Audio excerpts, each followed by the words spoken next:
ओम शांति 27/5/2022। आज की मुरली से मनन चिंतन।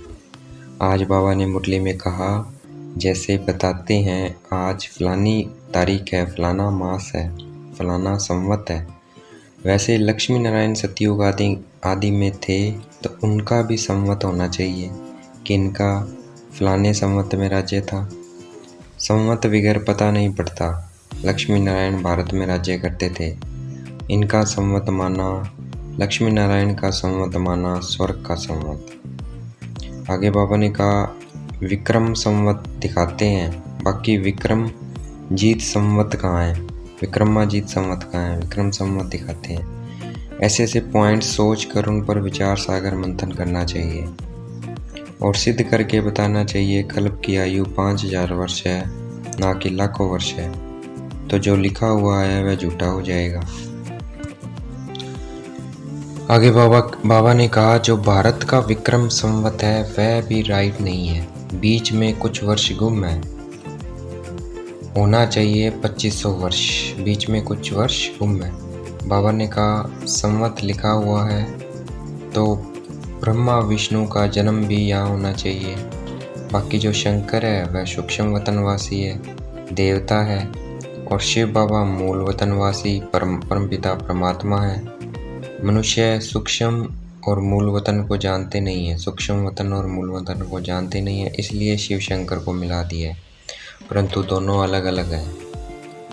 आगे बाबा ने कहा, तुम्हें नशा चढ़ना चाहिए, रात दिन यही सोच लगी रहे कि लोगों को कैसे समझाएं, क्योंकि उनको समझ नहीं है भारत पहले क्या था, फिर डाउनफॉल नीचे कैसे गिरा।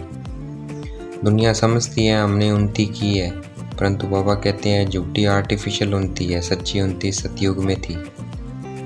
भक्ति मार्ग में जो सत्यनारायण की कथा व अमर कथा सुनाते हैं वह झूठी है, उन कथाओं से कोई फायदा नहीं होता। शिव बाबा अब जो सत्यनारायण व अमर कथा सुना रहे हैं वह सत्य कथा है। इस कथा से हम दुख शांति की दुनिया से छूट जाते हैं और सुख शांति की दुनिया में चले जाते हैं। शिव बाबा ने बताया, हमारी स्वर्ग राजधानी कैसी होगी, और अब हम शिव बाबा की श्रीमत पर चल उसकी स्थापना कर रहे हैं, जिसमें लक्ष्मी नारायण का राज्य था।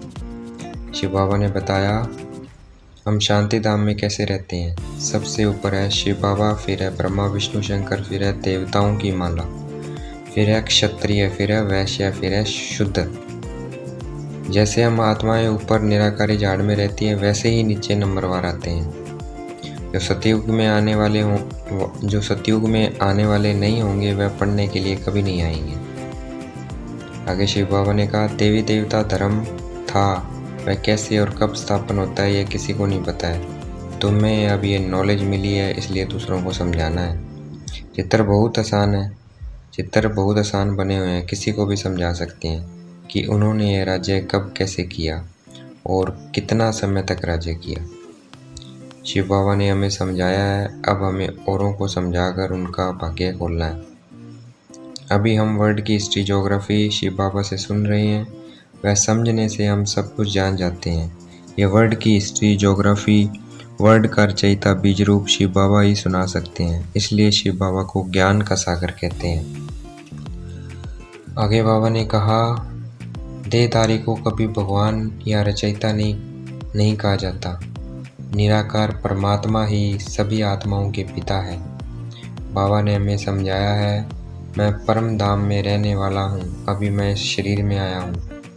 शिव बाबा कहते हैं, समझदार बनो, इसमें कृपा आदि की कोई बात नहीं है, न अल्पकाल सुख की बात है, ये बात है 21 जन्मों के सुख की। हम 21 जन्मों के लिए निरोगी काया, हमारी निरोगी काया कोई नहीं बना सकता। शिव बाबा कहते हैं, मनुष्य को थोड़ा सुख मिले खुश हो जाते हैं, यहाँ तुम्हें 21 जन्मों का सुख मिलता है तो कितना पुरुषार्थ करना चाहिए, कितना खुश होना चाहिए। बाबा कहते हैं, पहले मुझे मन ही मन याद करो, मन मना भाव, फिर बैठ वर्ल्ड की हिस्ट्री ज्योग्राफी समझाओ कि बाप कैसे संगम युग पर ब्रह्मा तन में आते हैं। बाबा कहते हैं, जितना इस ज्ञान को रिपीट करोगे उतना बुद्धि में आता जाएगा कि हम देवता थे, फिर हमने ऐसे चक्कर लगाया। शिव बाबा कहते हैं अब मुझे याद करो, जितना मुझे याद करोगे उतनी खाद निकलेगी, फिर उतनी पोजीशन मिलेगी। आगे बाबा ने कहा सेंटर पर सत्यनारायण की कथा अर्थात मुरली सुनाते रहो, बहुत आसान है, कोई भी सेंटर चला सकता है, परंतु उसके लिए लक्षण मतलब मैनर्स अच्छे होने चाहिए, एक दो से लड़ाई झगड़ा नहीं करना है। बाबा कहते हैं अगर मेरी इज्जत गवाई तो ऊंची पोजीशन नहीं मिलेगी, नुकसान के बागी बन जाएंगे। आज की मुरली का वरदान, ब्राह्मण जीवन में बधाइयों की पालना द्वारा सदा वृद्धि को प्राप्त करने वाले पद्मा पदम भाग्यवान भव। आज की मुरली का स्लोगन, सच्ची सेवा द्वारा सर्व की आशीर्वाद प्राप्त करने वाले ही तकदीरवान हैं। सच्ची सेवा द्वारा सर्व की आशीर्वाद प्राप्त करने वाले ही तकदीरवान हैं। अच्छा, ओम शांति। शुक्रिया मीठे बाबा, शुक्रिया।